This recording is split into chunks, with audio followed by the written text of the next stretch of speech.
I think so many of us have this idea that we're going to find this facility and everything's going to be clear. But a lot of times, unless we had submitted the LOI, gotten a PSA put in place, and then gotten out on site on any of these deals that we've never closed on that we've looked at, like we wouldn't have known that. That is what due diligence is for. Yeah. So get the LOIs done and the PSAs done and move forward through the steps to tell you what needs to happen next. Do you need to move forward, or did you find a deal killer?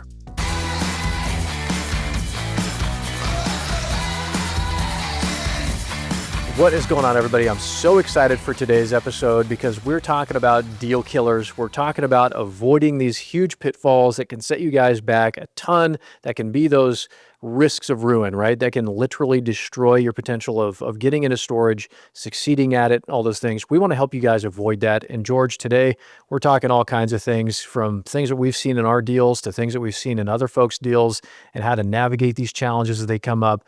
Fantastic episode coming down the line today. Yeah, for sure. The biggest thing that we want to help you guys with is preparation. The more examples and scenarios that you guys can see, you can be prepared for them if and when they come to you. Because every deal is different. Every situation is different. AJ and his team, we got 20 plus years of experience, and we're still always constantly seeing new things. Our members in our community are seeing new things. So you'll never have every scenario covered, but the more prepared you can be for these deal killers will help you walk away from the deals that you shouldn't be doing, and then also uncover opportunities where it can be something that everyone else is running away from, but you can use that as an opportunity to then go and purchase that facility. So diving right in, number one that we really see happen often is when the seller financials don't match reality. And so you get some financials from a seller, or you get a broker OM, and you do your initial underwriting, and it's based off of the numbers that you get. And then, you go and you see your occupancy reports, and it's totally different than what you first saw. And so that's a huge flag that comes up and can kill deals, because you're underwriting based off of $100,000 in revenue, and then you actually get the true numbers and it's at $75,000 in revenue. And it's like, okay, well, this is a huge difference. Then totally changes the fundamentals of my NOI, the valuation based off of a cap rate, and it's a totally different deal at that point. No, exactly right. And especially on these small deals, man. These small deals, you'll find that a lot. These mom and pop owners, that they might not even know what a lot of this stuff looks like. It might be this discovery thing that you're going through like with them to figure this stuff out. And I actually even saw this on one of my one-on-ones recently, where some folks were looking at a small facility in a rural area. It was textbook mom and pop, like rates had never been adjusted.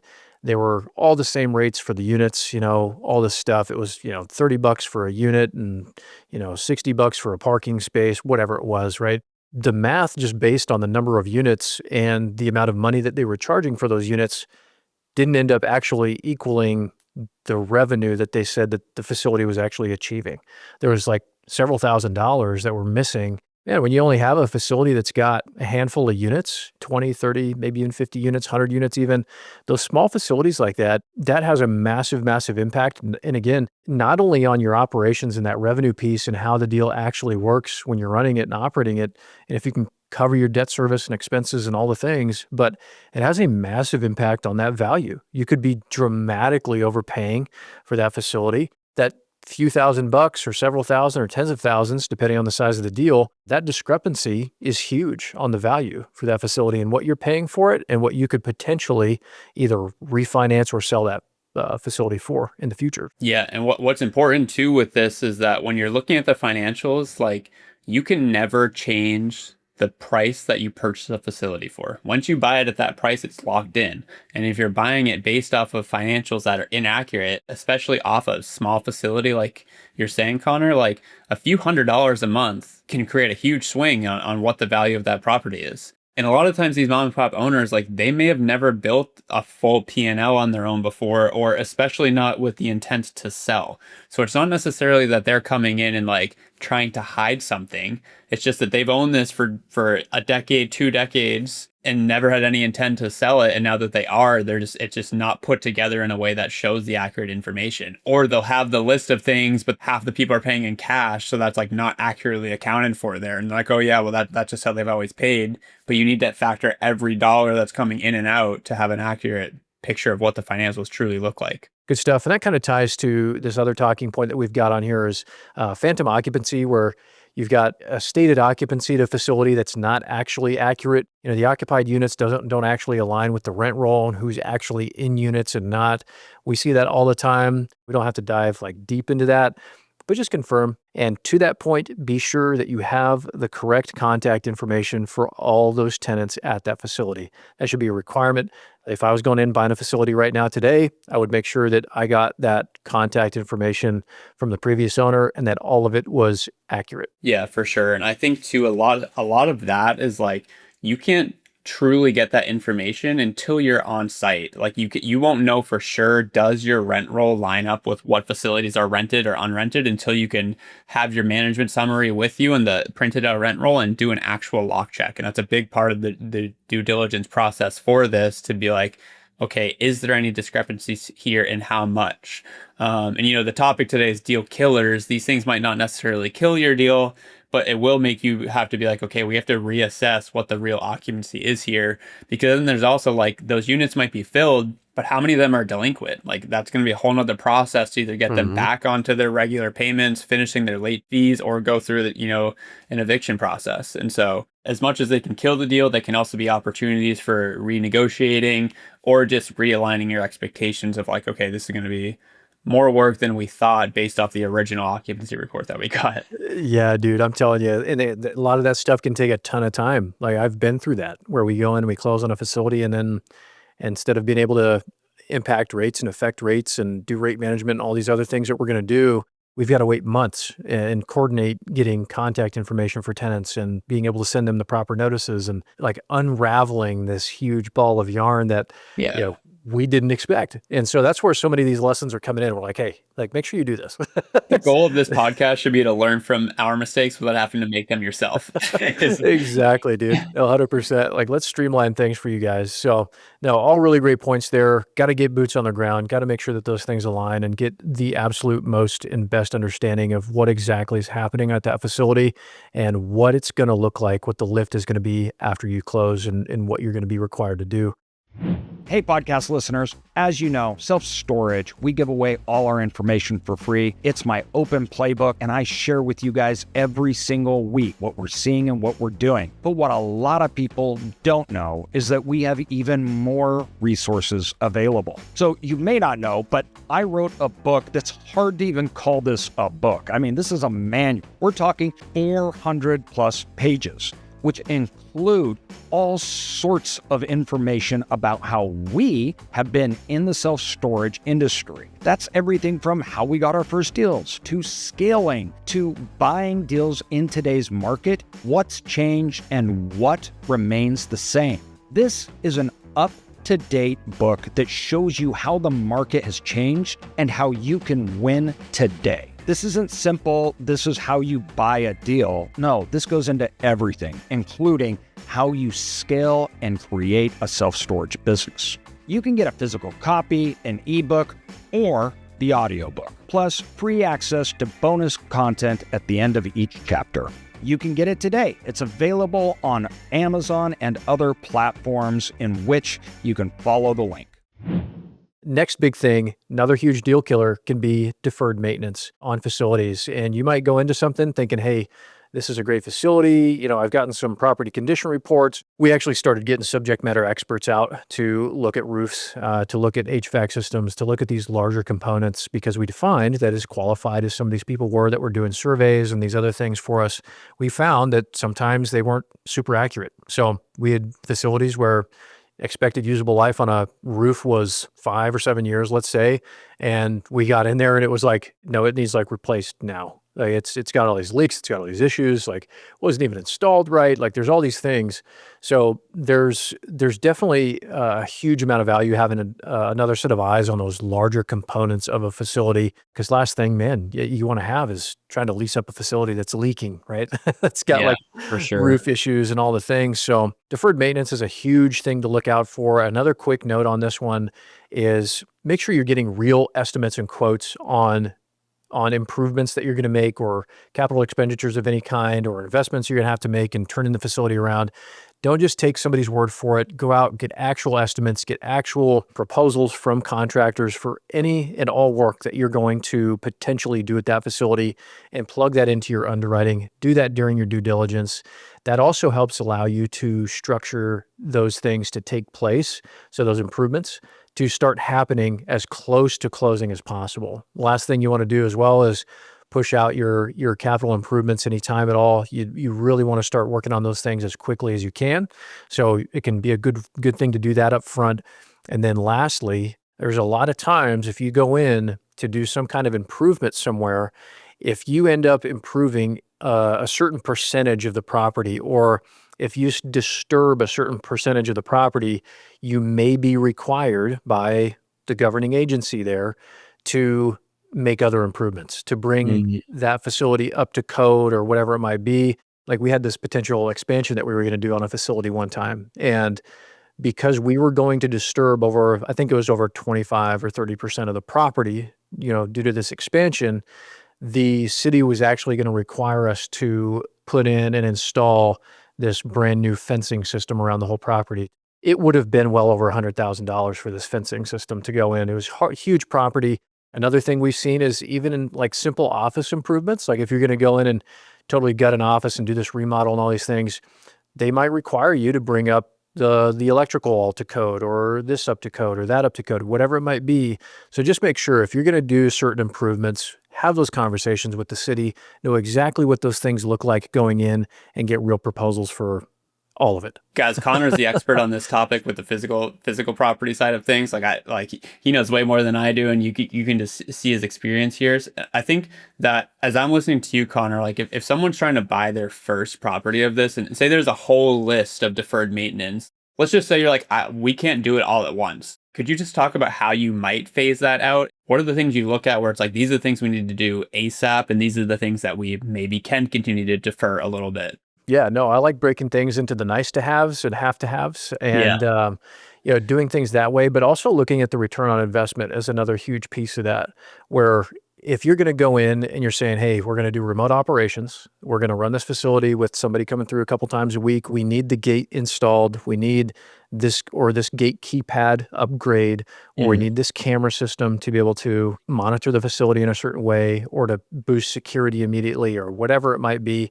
I would look at those like have to have situations to run the facility and operate it in the way that I need to, that's going to align with my expectations operationally.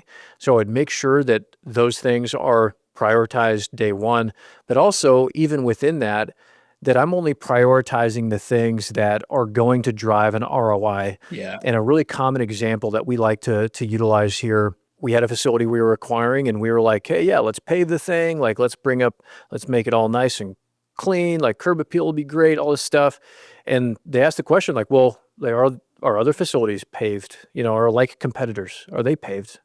And we looked around and we're like, oh, no, actually, like our like competitors aren't paved, but they're still achieving higher rates than what this facility's accomplishing right now. So first things first, let's postpone doing any kind of paving, and then let's go ahead and drive rates. We'll do some revenue management. We'll plug all these other things in. And then, like down the road, we'll look at paving and being, this higher end facility. And maybe we can be kind of like that market leader as far as rates go, and charge a little bit extra because we are paved now and we have these other things implemented. So those are really, really good things to look at. I would prioritize based on the have to haves operationally, and then also the things that are going to drive that ROI. Oh, side note, ADA compliance, huge thing. Make sure you're ADA compliant. That can be a big thing for somebody to go through and change at a facility, and a lot of expense. And there are literally folks out there whose primary mission and goal in life is to find non-ADA compliant things and sue people for them and try to take everybody's money. Don't let that happen to you. Let's see. Environmental problems. Next up, we want to talk about environmental stuff. This is a huge one. This is like, of deal killers, this is definitely one of the big ones, where if you've got some environmental issues going on at a facility or a potential facility or property that you're looking at buying or developing on, this can absolutely blow up a deal, because depending on what kind of scenario happened at that property, there might not be a scenario where it works. At the end of the day, there are things environmentally that can be completely and totally not worth navigating. And I know we just had Chuck and Brad on. It was a community call, and this is one of the big things that they talked about was, on the development side specifically, is finding properties that are streamlined from a development standpoint. Like find the ones that are zoned right, that have what you need, that are flat, that are not in Yeah. floodplains, that have the lot lines where they need to be. Like all these things.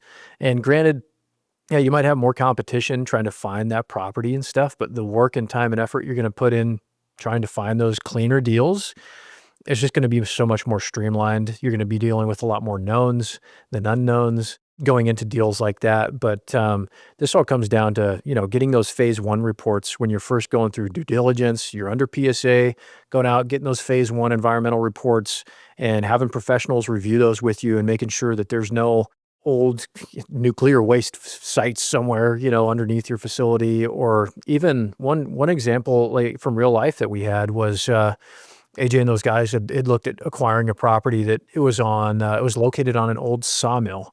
And they were looking at doing all these expansions and things. And due to the ground and the soil, because of all the sawdust, like the entire facility was built on a lot of this just not ideal soil and was not super stable. And all said and done, environmental speaking, it just didn't end up working out because of that makeup of the soil. And so they ended up like, perfect, this is a deal that we're not going to move forward with. Like, Yeah. great thing to avoid, man. So definitely watch out for those. When I think of the environmental problems too, like this is really important in our PSAs that we put together and just making it clear in our contingencies. Like this, like us buying this deal is based on, getting the results that we're hoping to see in an environmental report. And it becomes pretty black and white where it's like, okay, you get your phase one and then it's like, it comes back that you would need to order a phase two, which, then that's a whole nother longer process. And it's like, okay, how much do we really want to do this? That definitely is something that we always just make clear in the purchase and sale agreement. Like that is going to be a key component of us moving forward, especially with the development, like with what you're saying with bringing on Chuck and Brad, who are experts to talk on that. Because the biggest thing, if you're getting into development or expansion, like the biggest deal killer is speed. If it, you have a plan of like, we're going to build this thing in a year or 18 months, and then all of a sudden your zoning takes that long to be able to do that, or going through environmentals, like that can stretch you really thin very fast on, trying to get on a return on your investment. So the upside with the environmentals is that it's pretty black and white. It's like you go and you get a professional to do an environmental report and you get your results from it. The downside is that like once you hit those obstacles, most of the time in our experience is like, all right, like this isn't going to work out. I feel like you can almost always make it work depending on how much money you're willing to spend, but it very quickly can eat into your ROI if you're trying to get past the environmental issues. For sure. No, exactly, man. And this ties a lot into our next topic here is that zoning and utilization of that property. And this goes to that, getting a zoning report, making sure that everything's compliant and that there's nothing that you're going to have to address with the city or anybody else after you close on this thing.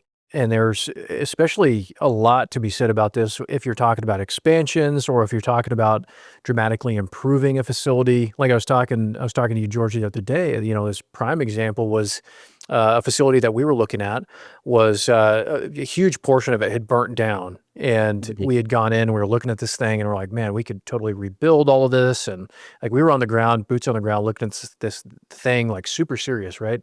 And after diving into it, like come to find out, the city wouldn't actually allow us to rebuild the facility as it was because it had been grandfathered in, or there was some scenario there that was going on that there was just no possibility the city was ever going to allow us to rebuild that facility and or even add on to it. None of it. So deal killer right there, done. Like walking away, dude. Something else like that I've seen lately, talking about like zoning and permitting and some of these things, was a smaller facility. There was a pad poured for expansion. Like years and years ago, somebody poured this pad. They had this idea that they were going to, expand, and it was being marketed, in this way. The broker was saying, hey, here's this facility and has expansion potential. You can essentially like double your rentable square footage. And it's like, well, okay, hang on. Is it even approved? Like, is any of this even like actually permitted and approved? And like diving into it just for 5 minutes, it was like, dude, that pad was poured like 20 years ago. The concrete's probably not even like good anymore. It might not even be like too code to build storage on. And if there were any permits that were issued, like almost guaranteed they're not valid. Right. So Yeah. like there's really not any value there in this idea that it's like primed and ready and quote unquote approved. Cause like you'll hear this stuff all the time. Like, oh yeah, it's approved and permitted, this and that. It's like, hold on. What exactly is approved? Where are the permits? And what are the permit, like what do they include? Like where are the plans at? Like if somebody's telling you something's approved or primed and ready for it or whatever, like really make sure you understand what exactly that means. Don't just be like, oh yeah, like it's ready, it's good. That's a great point. Even just simply seeing deals marketed as room for expansion, it's like, okay, but what is the actual process in that municipality to make that happen? Because sometimes it's straightforward, and other times it's a huge process. And like the positive spin on it is if you can get into an area where you can expand, or if you're in a spot that, has some type of development moratorium, then you have no incoming supply to worry about. So it's like that's why people build and develop and go through all of these issues, because it is hard. And if you can do it well, it just like eliminates the potential for more competition to come in. But that's, a big reason why knowing what you're getting into before you transact is so important, because like you're talking with that burned down building, you guys had a vision of one clear business strategy. But if you would have bought it and that strategy was killed, it totally changes everything that you were doing. And so being able to unpack those things before you purchase the deal is where you make and break yourselves in the industry, being able to walk away and move to the next thing. Yep. And this is such a testament to the importance of due diligence. I think so many of us have this idea that we're going to find this facility and everything's going to be clear and there's all the boxes that are getting checked and all this stuff. But a lot of times, like, unless we had submitted the LOI, gotten a PSA put in place, went through all these other steps previously, and then gotten out on site on any of these deals that we've never closed on that we've looked at, like we wouldn't have known that. And I think I wanted to highlight that because I think so many times we want to have those answers before we want to submit an LOI or submit the PSA and move forward and all these things. But it's like, man, that is what due diligence is for. And that's what Yeah. this process is for. So don't hesitate to get the LOIs done and the PSAs done and move forward through the steps and shine the light as you go to tell you what needs to happen next. Do you need to move forward or did you find a deal killer? You could scare yourself out of ever taking action. And so like, there's been plenty of times where we've gone into deals and walked away from them, not with the intent of doing it, but like you're saying, you submit an LOI, you show a level of commitment that you're ready to dive deeper into it, but there's nothing legally binding about submitting a letter of intent, but it does allow you to then get further information to it. And then when you go through the PSA, you are legally bound to it, but that's where you have your contingencies. And like everything that we're talking about here are clear and legitimate contingencies of this is why we would, walk away from a deal based on these things. If all of a sudden the zoning is entirely different than what you were told, or you see something that says approved for expansion and it's not, like that's that's like, hey, the thing that we were coming forward to do is not actually accurately what was described. So yeah, I think that's a great point though, because you still want to be able to take those steps forward to allow yourself to do that. I remember AJ saying one time, like throughout his 2 decades of experience, they've had some really great home run deals. But when they bought those deals, they did not know they were going to be home runs. He's like, we had a good feeling about them, but you don't necessarily know which ones are going to have, the 3, 4, 5 things all click at the same time to make it, go from a double to a home run deal. And so, but in order to do that, you have to be taking the action to allow that opportunity to really take off. Exactly. Yeah. No, I heard a great quote, man, the other day that was talking about, I think it was a coach of some kind somewhere, basketball or something. It was like, when an opportunity comes along, it's too late to prepare. That is like so freaking true and such a like on point comment where it's like you have to put yourself in the path of that opportunity and be able to execute on it. Like when it comes along, it's like you can't now go out and learn storage when you've got this amazing storage facility in front of you to purchase. So prepare, and go through the steps, man. It's such a testament to those things. Well, that was our mini mindset segment. Yeah, exactly right. Mini mindset segment. I love it. The next thing, we've done a lot of talk about identifying markets, how to find opportunities, some of those things. So we won't go super in depth in here, but just high level, make sure that you're finding strong markets. You're finding facilities that are located in good locations that have diverse economic drivers. There's different employers, there's different economic drivers there that are making that market survive. It's not just dependent on some boomtown situation going on where somebody struck oil and, in the next 5 years that town's going to be a ghost town kind of thing. Make sure that things are stable. Make sure that there's population growth. Make sure you understand the population, stored utilization, the competitors in that market. Make sure that, if you've got a facility at a dead end road and they've got to drive by 4 other facilities to get to yours, like might not be the best location to be in because you can never change that, right? So just make sure that those facilities are in great locations and you've got good access and all the different elements that go along with that. I think for this one too, compared to the other ones, this is one you should be able to identify pretty early. It's going to be tough to say, hey, seller, we don't like this deal because it's in a bad location. It's like, okay, well, how did you get this far down the path? Like, you've had the address, you should be able to have seen it before. I mean, maybe you won't necessarily know all the competition until you're on site. There could be some that you don't see online or something, but if they're not online, then they're probably not a sophisticated operator. But this is one where, the location should be factored in early into your underwriting, where it's like, what's going on in this market as opposed to who's moving there.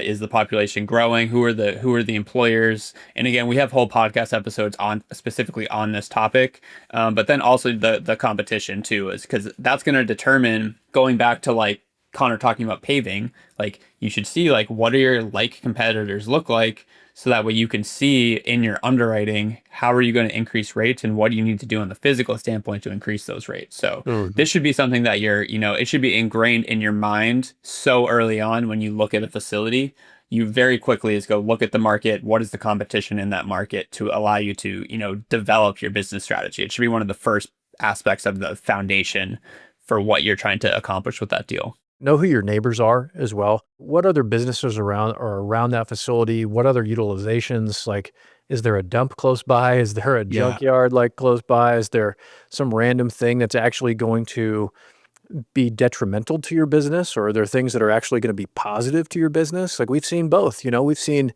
facilities that we've developed or owned that we have a ton of RV, or we're building a ton of RV, and there's literally an RV and recreational vehicle dealership that's being built right next door. Like, those scenarios we've seen. We've seen the opposite, where facilities right next to a junkyard, and there's these other dynamics going on that make it less than attractive and will cause and create their own issues for you to navigate. So, no, all good stuff there.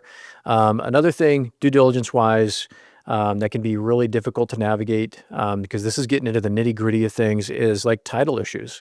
You get that title commitment, you start going through it, your attorney and surveyors and all these things, and let's say there's some discrepancies.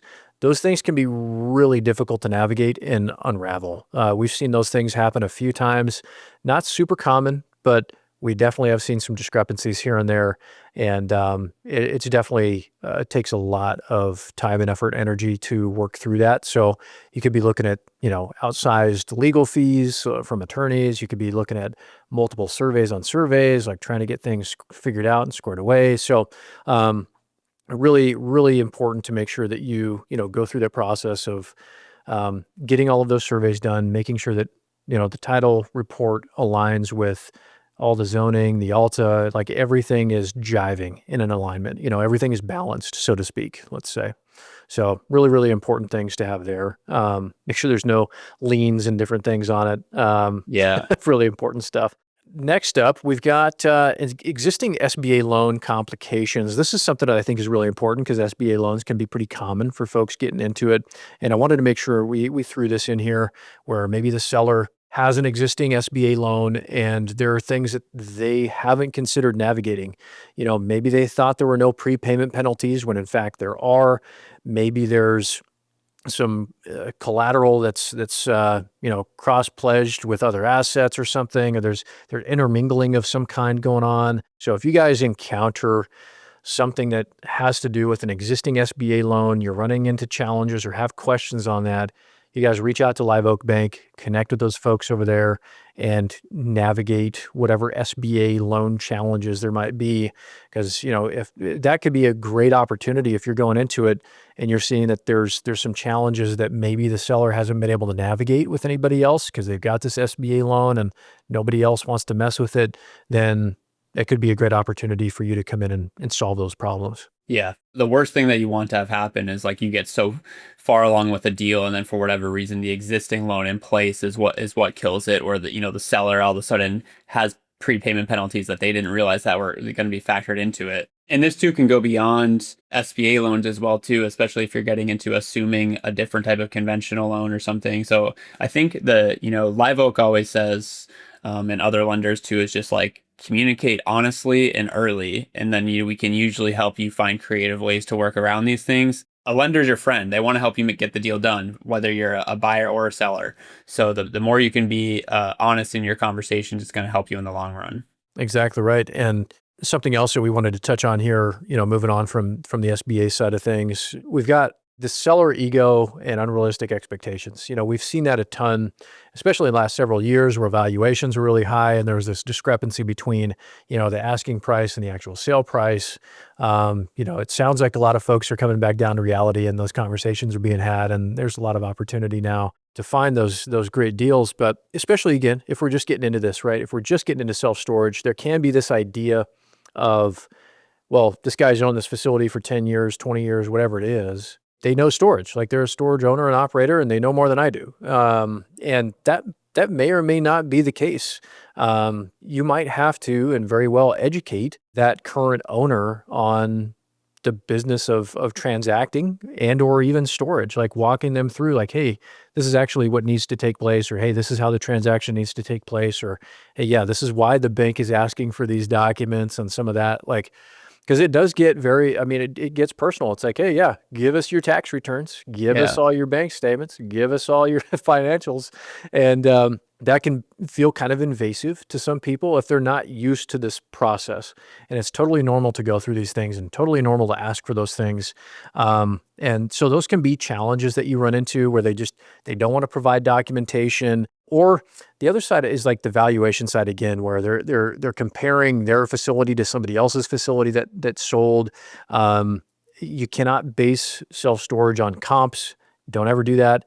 Base it on the individual facility and what it's accomplishing right now today. That's another thing that I think trips a lot of folks up because we're so used to, buying and selling other kinds of real estate, right? We're used to buying and selling homes that are always based on like, oh, well, that home sold for $350,000 and it's a 3-bedroom, 2-bath and like same square footage. Like that means our house can sell for $350,000. Right. Like, that is not how storage operates, man.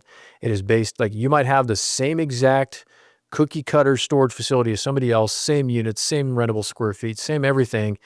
And you might be getting way more net income, revenue, whatever it might be, than that other facility for whatever reason. Again, these are businesses. They're based on valuating from the business standpoint, not on a comp standpoint. So those are things to help navigate the sellers with. I've seen issues with like accessing property where a seller's like, oh my gosh, you've got another surveyor coming out here. Like, we're having to let these people in and do this and that. Again, to your point, going back to having these things in the PSA and having that quote unquote reasonable access to be able to conduct those surveys and due diligence, super important things to have. So in a nutshell, a lot of stuff there to unpack and unravel, but all said and done, use those as opportunities just to work with the seller. I think we had Ben Gottfredson, on the podcast and on some calls, and he's talked about those things and just done incredible deals with people by having conversations and helping to coach and guide and be a leader through the good and bad conversations. And if you can do that, you're going to set yourself aside from a lot of other people and create a lot more opportunity than others. Yeah, for sure. There's a lot of great things you said there. So a couple that I just want to hit on is that if they're saying, someone sold their property down the road for a 6 cap or a 7 cap or whatever it is, like they're two different businesses. And then also like timing matters too, like what facilities we're transacting for just after COVID in 2021, 2022 is very different than where we're at today. And so like these owners, they might know storage. They might have, they might be great operators and they've done a great job with their facility for however long they've owned it. But this might be their first time doing a business transaction. And that's very different than owning storage. Such a different process of, how you actually value these things, especially if they have a long-term emotional attachment to it. They're going to have a higher value than what it might actually be worth based on that net income. Yeah, for sure. I think what Connor's saying too with the comps, you may have brokers who will put together comparables for you to be able to see, just to see like, hey, here are what some facilities in this area have sold for. It's still useful information to look at, but it's going to be a huge swing based off that income. If you have a brand new facility that has zero income to it, the NOI is zero, you're not going to be able to buy that just based off the NOI, because there's a fixed cost to being able to build those things. So that, like, sellers will still want, that's where developers will come in and build a facility and try to sell it. There's still value even though there's not income there, but you have to be able to put in your expectations for yourself too, is like, well, what is this income going to be? So that way I can know what is the stabilized value of this. And so the issue that comes in with that is where, especially for an on-market deal, you'll see brokers putting together saying that it's like, yeah, you can get this great revenue with a 20% expense ratio and you're going to lease up in, 6 to 12 months, and then it's going to be worth all this amount of money. And so you have to be able to have your own, this is where the underwriting comes in so importantly, to be able to say like, okay, what does this look like if I have a heavier expense ratio? It takes me 3 years to fill up.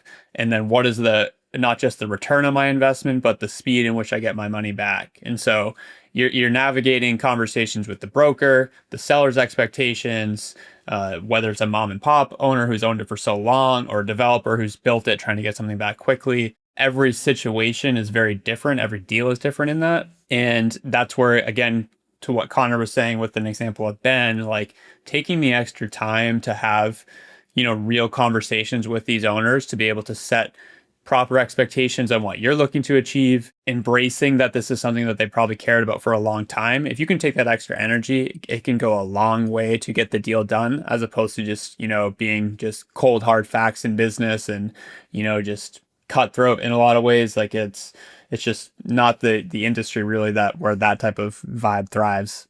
All really good points, man. And then we've got a couple other things here. Insurance and taxes, man. A couple of huge surprises that can sneak up on people. Insurance, not really understanding like the actual real insurance cost. Again, go out, get proposals, get that stuff, from your insurance broker, whatever that might be. Get referrals, get folks that are in the storage industry that know it, that can get those quotes and proposals for you. And don't just assume what the seller was paying is going to be the same you pay when you buy it. That's a big 100%. one. So Yep. So there could be some huge premium increases. So just keep an eye out. And same thing on the tax side. Make sure that you understand that post-close, what are your taxes going to look like? Don't just assume, yeah, it's going to stay the same. Don't just assume.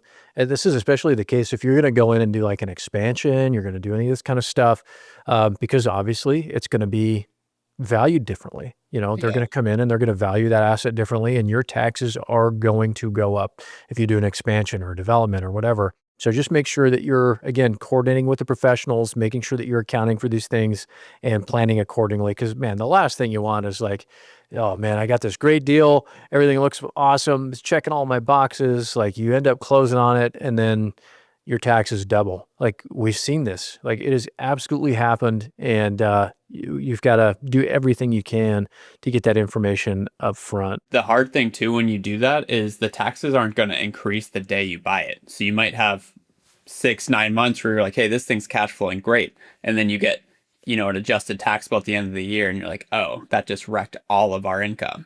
And, it's going to be different for every state that you invest in, every county that you invest in. The best thing that we've seen to do is to go to the county website and see how they assess the value of properties. And usually you can get some type of millage rate or something. I'm pretty sure we talked more in depth on this on an underwriting podcast that Connor and I did, so you can go check that out there. But especially on a smaller facility, the taxes and insurance are generally your two biggest expenses. and they're fixed. Like it's highly unlikely that you're going to be able to, get them lower. It's different than like ad spend where you can dial it up or turn it back down. Like your costs are there and you really want to get those right. And if anything, add a buffer in your underwriting. And if it, that way you have that margin of error.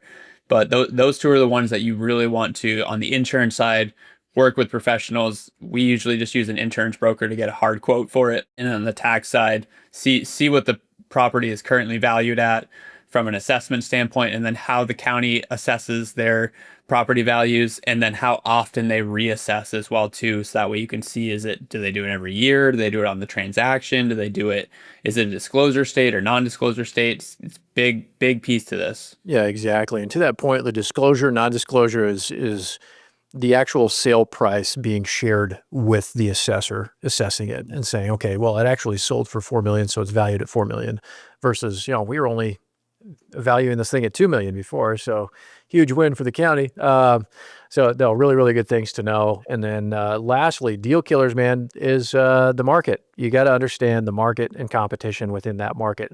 So you need to understand what the current supply looks like, what future supply is looking like.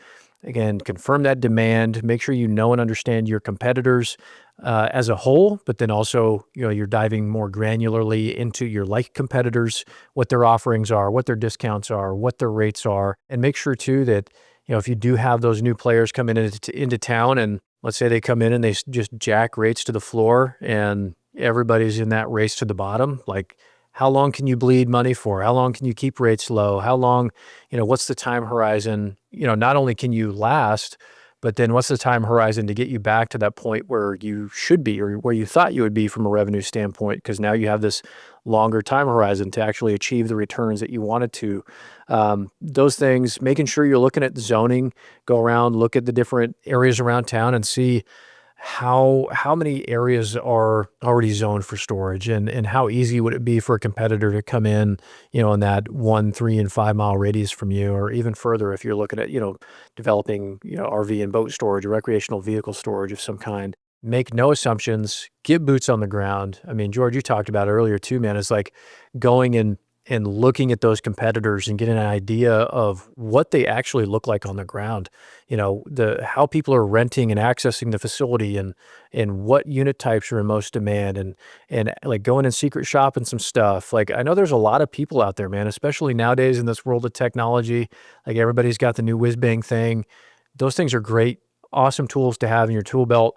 But I'm telling you right now, I've not seen anything that would steer me away from getting my feet on the ground and going and looking at competitors. Yeah, especially, I mean, like, these are $100,000, multi-million-dollar transactions. Like, getting a look and feel for what type of, especially if you're buying out of state, remote, like that's a key part of the due diligence process, is really feeling out what it's like to be there. Because, again, we get people buying in all different markets, big and small, having mom and pop competition or big extra space public storage competition. There's pros and cons to all of them. There's pros and cons to all markets.